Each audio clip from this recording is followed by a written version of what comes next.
Hello everybody, I hope you had a chance to do your scavenger hunt from last week. If not, no worries at all. This week we're going to talk about some more specific techniques for drawing. Now, just like in the classroom, I want you to remember, draw light until you get it right. I know how tempting it is to draw dark lines, but if you draw lightly, it is so much easier to erase when you need to. And by keeping your pencil loose and gentle, your lines look a lot more natural. Each grade level will be working on something a little bit different again, but I want you all to keep practicing, keeping your pencil light and filling up your pages. Again, you have worksheets in your packets that accompany this video, if you have a chance to get those. If not, they're also available online. As a quick overview, kindergarten, you will be drawing an animal by combining different shapes and then adding a texture to your animal. First grade will be drawing a natural object up close using their what they've learned about space. Second grade will be drawing a story in a series. Third grade, you will be drawing a landscape using 1-point perspective. Fourth grade, you will work on drawing a self-portrait. And fifth grade, you will practice creating gesture drawings as a way to show motion in art, and then by adding your sound suit on top of one of those gesture drawings. Now, just like in the previous weeks, there are links to a video for each grade level if you want to review the specific drawing technique assigned to your grade in a little bit more depth. Feel free to pause the video and write them down, or to just copy and paste them from the description below. Now I'm going to do a few quick examples of all these different types of drawings. Feel free to skip through to your own grade, or feel free to watch them all as well.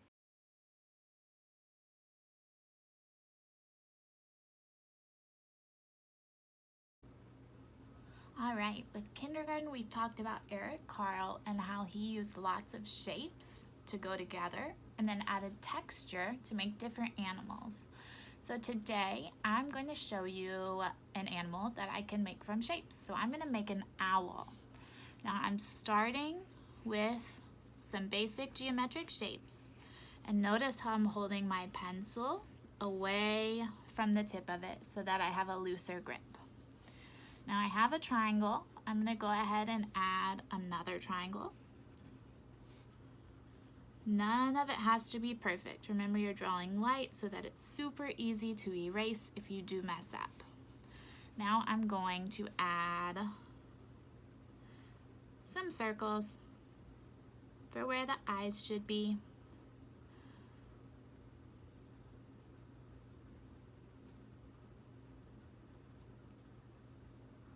And at that point, I can go ahead and erase some of the extras for what I no longer need.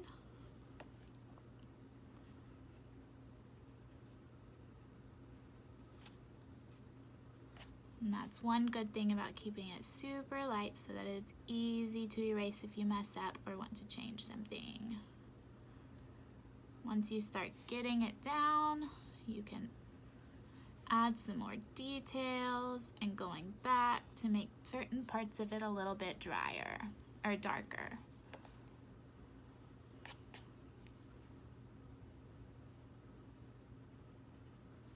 Now, again, like Eric Carle, once you have your animal, I want you to make sure that you can go back and add some details and some textures. So for this one, maybe I have him sitting on a branch,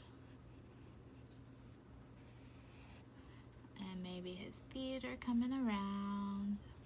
And for texture, maybe you add some feathers coming off the top, and then go back and add some feathers on his wings. Use some of the textures that maybe you were able to practice last week.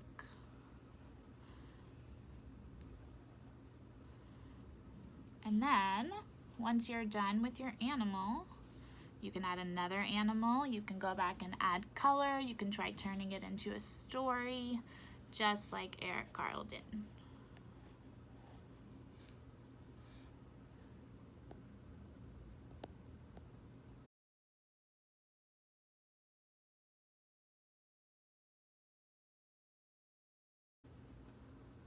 right, for first grade, you are going to find something natural to draw. So I have this little plant that I have from outside. And while I practice, I'm going to start inside of a thumbnail sketch. So this is something we talked about before we left for spring break, was having that little box to practice inside of.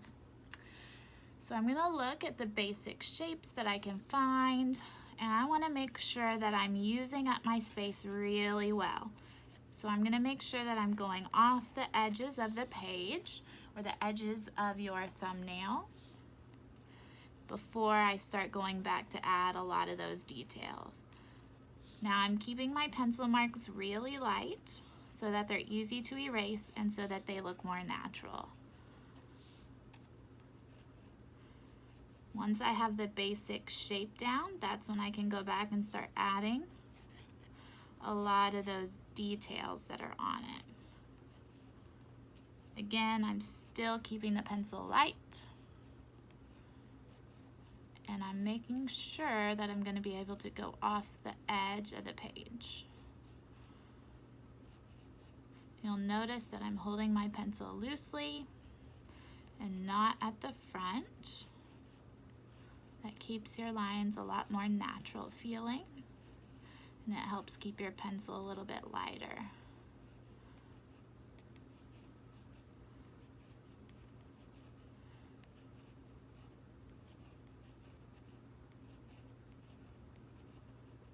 Now,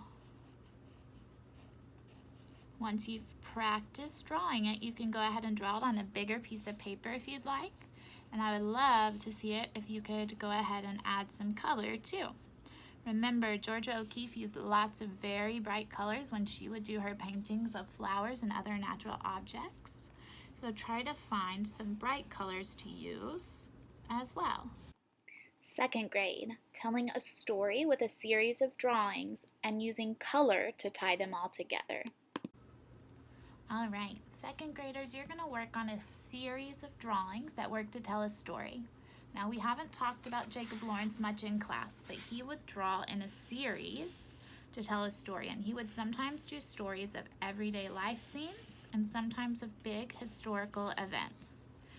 Now, I'm going to start with 3 thumbnail sketches so that my story has 3 different drawings. So the thumbnails are just the boxes you have that you draw on a piece of paper or in your sketchbook. Now, Jacob Lawrence drew a lot of his figures very simply, so I'm going to start really light again just to get the main idea down. So I'm going to have someone walking here. None of it needs to be perfect. Jacob Lawrence drew in a very loose way, and none of his figures looked absolutely perfect because he just wanted the main idea.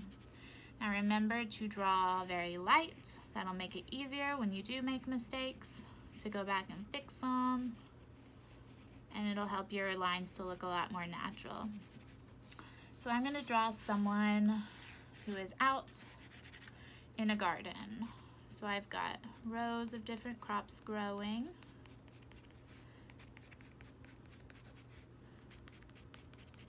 Again, remember the different options that you have for if you want to do an everyday life scene like this one or a bigger event. So this person is going to be harvesting the crops. So they're picking the crops, and then in here I'm going to draw a picture of where a lot of them are getting sorted. Now if you looked at the video from the past week or the week before, you'll see that Jacob Lawrence's art is very simple. He didn't have a ton of detail, he just wanted the main story to be told. And then for the bottom one, I'm gonna have the person working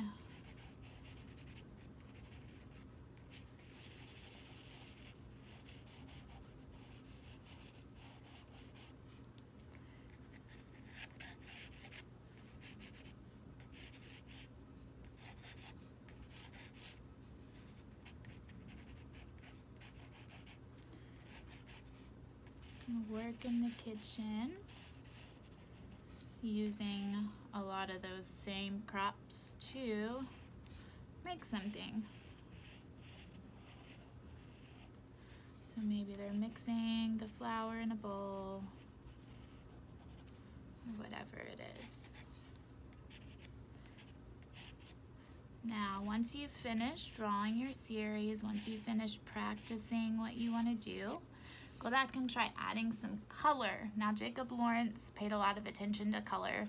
He would use a specific color scheme that remained the same throughout all of his drawings and paintings in one series. Third grade, drawing a landscape with 1-point perspective. All right, third graders, you've been talking about Vincent van Gogh and how he used 1-point perspective. So I'm going to do a quick review of how to do that. And then I want to see what landscapes you can come up with using 1-point perspective. So I'm going to do my little thumbnail here. Now remember, you do your thumbnails just as quick practices in your sketchbook or on some paper. So first add your horizon line. That's where your sky and your land meet. Now pick a point, and that'll become your vanishing point. Now everything in your landscape should slowly approach that vanishing point as it gets further away. So maybe I have a road or a path, and it gets smaller as it approaches that vanishing point.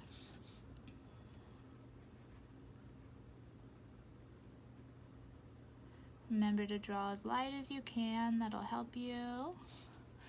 Maybe I have a line of trees. So I'm gonna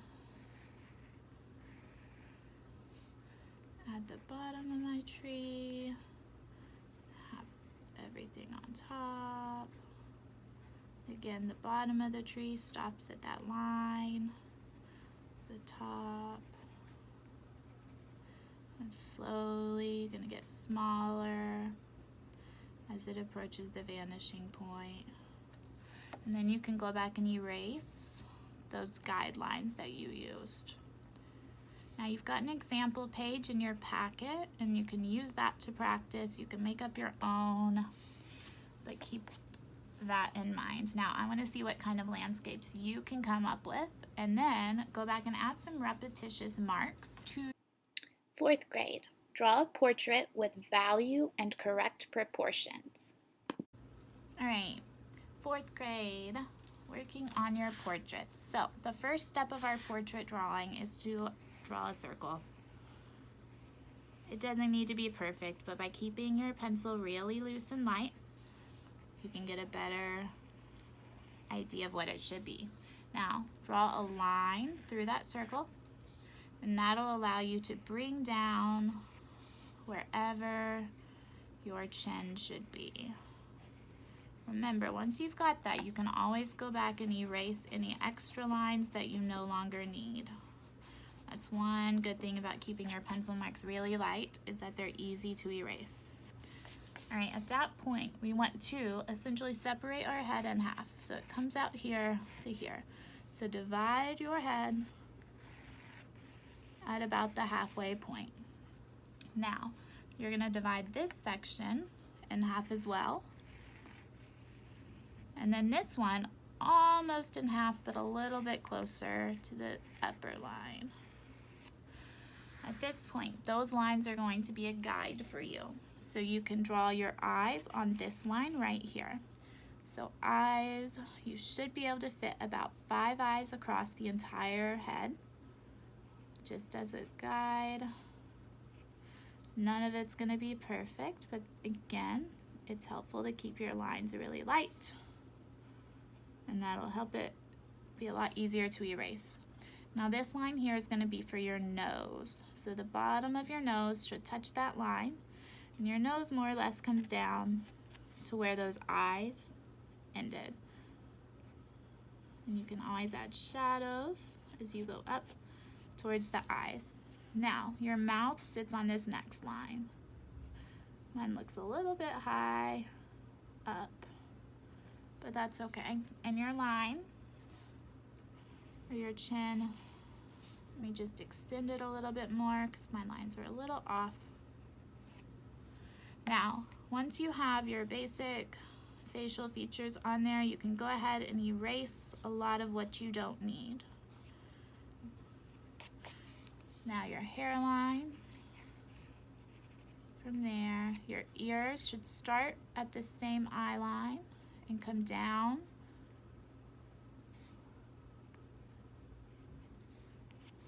So figure out what it is you want your hair to do. Come out, and then your neck should stop or start at the edge of that eye. Now you've got your guideline in your packet, or it's online if you need it, so use that if you need it. And then you can always go back and erase those lines. Remember, if you drew lightly, that's going to be a whole lot easier to go back and erase. Now if you've got crayons or colored pencils or something like that, I would love to see you going back and trying to add some value to the portrait that you draw. So that means lights and darks to show those shadows. You can mix a whole lot of different skin tones that are light and dark by mixing complementary pairs together, by using browns, by using a lot of lights and darks in there. So think about how you can add some texture, so that, or not texture, some value, so that we can really see where a lot of those shadows are. I'm going to add a little bit of value with my pencil.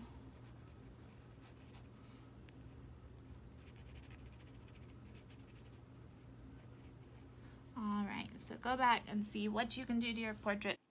5th grade, gesture drawings to create figures in motion, and then adding sound suits on top of them. 5th grade, I know you were so excited working on your sound suits, but we are doing something a little bit different now. So as a way of showing motion in art, we're going to be practicing something called gesture drawing, and that's just really quick, really loose drawing of a figure. So I'm going to start. I like to start with just a basic oval or circle and then bring in that line down. Notice how loosely I'm holding my pencil so that I can get a basic understanding of what's going on here. So I'm drawing someone who's mixing something up in a bowl. So this type of drawing, it's loose. Don't worry about making mistakes.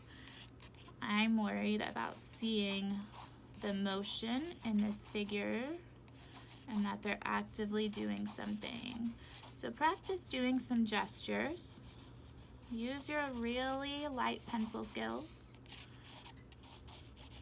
And then what I want you to do once you've had time to practice a few different gestures, so practice showing that movement in the body, I want to see you somehow add some detail that could potentially indicate a sound suit. So put your sound suit on one of these people. Draw like they're wearing the sound suit and moving around in it. Add some color and make sure that we can tell that that person is moving. I'm super curious to see what some of these look like. So practice those gestures, and then once you've gotten the hang of doing those really loose drawings, you can go back and add sound suits onto some of those gesture drawings. Once you've had a chance to practice your specific drawing technique, try making a piece of art on a bigger piece of paper using whatever supplies you have around the house. So if you feel like sharing those, I would love to see them, and you can definitely email me pictures.